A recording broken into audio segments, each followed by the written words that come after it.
यह कहानी एक ऐसे राजा की है जिसे मौत से बहुत डर लगता था, लेकिन अंततः उसे समझ आया कि मौत कोई डरावनी चीज नहीं, बल्कि जीवन की सबसे बड़ी प्रेरणा है। एक बार की बात है, एक बहुत ही शक्तिशाली और अमीर राजा था। उसके पास दुनिया की हर सुख सुविधा, अपार धन और विशाल सेना थी। लेकिन इन सब के बावजूद वह कभी खुश नहीं रहता था।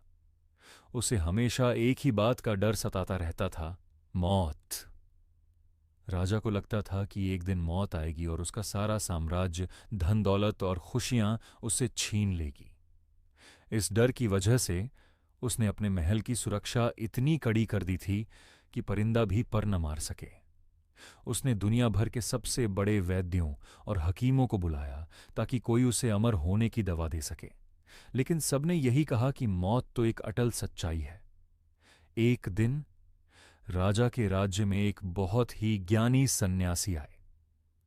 राजा ने उन्हें अपने दरबार में बुलाया और पूछा, महात्मन, मेरे पास सब कुछ है, लेकिन मौत के डर ने मेरा जीना मुहाल कर दिया है।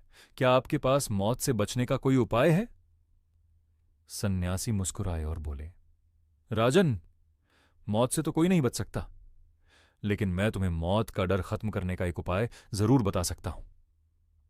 कल सुबह तुम मेरे साथ जंगल में चलना। अगली सुबह राजा सन्यासी के साथ जंगल पहुंचा। सन्यासी उसे एक नदी के किनारे ले गए जहां एक बहुत ही सुंदर फूल खिला था। सन्यासी ने कहा, राजन, इस फूल को देखो। यह कल सुबह तक मुरझा जाएगा और खत्म हो जाएगा।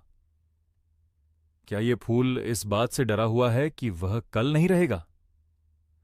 राजा ने कहा, नहीं, फूल में भावनाएं नहीं होती।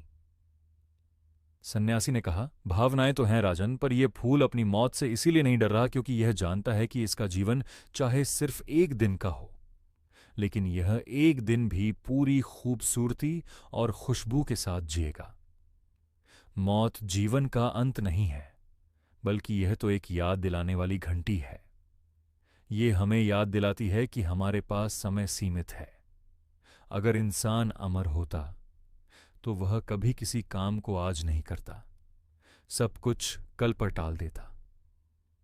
मौत ही है जो हमें जीवन की अहमियत समझाती है।